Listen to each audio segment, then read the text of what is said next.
Guten Erev Shabbos, Parshas Behar Bechukosai. We'll go through the Parsha summary, our popular series on the summaries of the Parsha.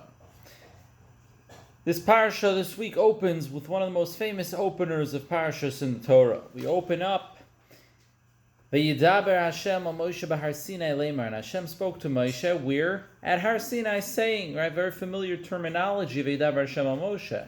Unfamiliar terminology that we state, where did we tell him this? At Har Sinai.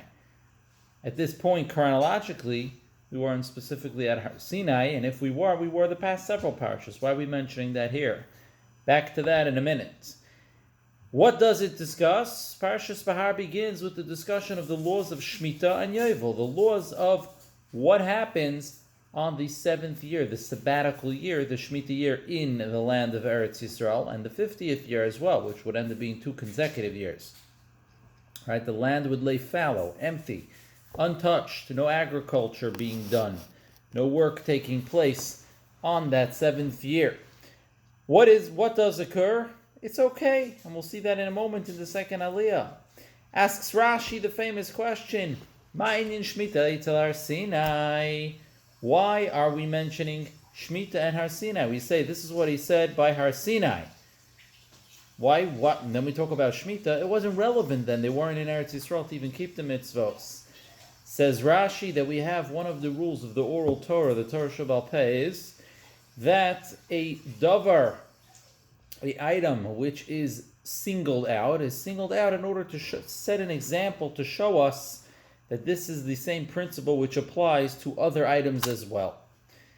In this situation, we single out Shemitah and Yovel, that those two, which are really kind of one category, were singled out to tell us this was taught at Har Sinai. What was taught at Har Sinai? Not just the chapter headings, all the details, all the oral law as well. The halacha was all from Har Sinai. It's not just created after the fact.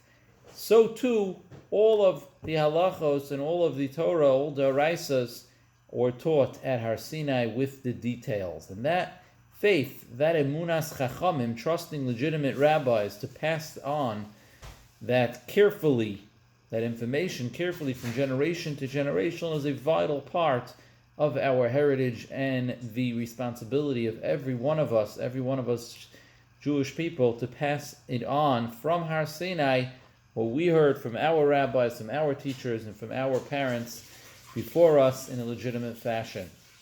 And in the second Aliyah, Hashem promises that what happens if you do leave your land fallow for a year, and like I said, every 50 years for 2 years consecutively, that Hashem will provide for the nation regardless of the land being empty and the entire agricultural process on halt.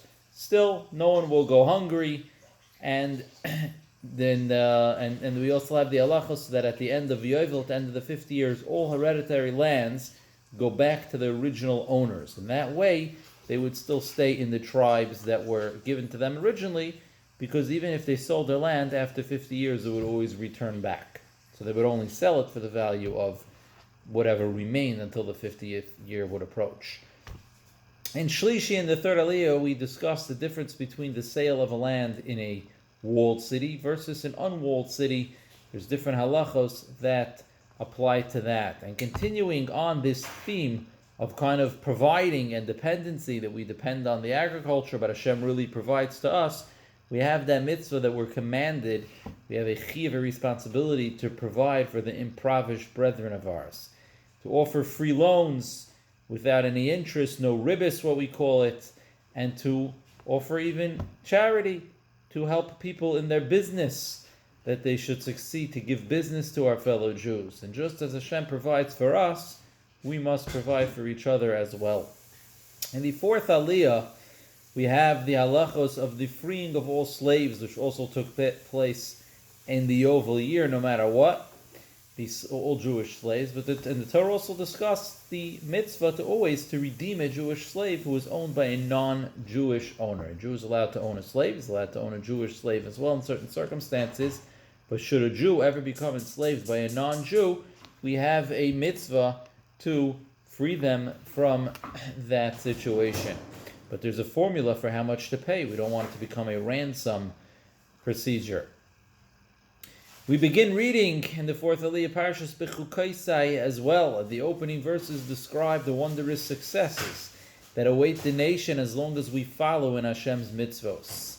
And in the fifth Aliyah, which is one of the Tochacha Aliyos, the Aliyah full of rebuke, which is a lengthy description of all the terrible punishments awaiting us people if we do not follow the Torah. And it's customary in Shul for the Baal Koreh to read this Aliyah themselves, and as we read through the Parsha, even at home, we should read it a little bit faster and a little more quietly than the rest of the Parsha. May we not need to suffer chas v'shalom from what is discussed over there. In the sixth Aliyah in Shishi, we have the established prices for the endowments of an individual's personal worth or that of his animal are listed. A guy says, I'm going to donate my cow or the value of my cow or myself.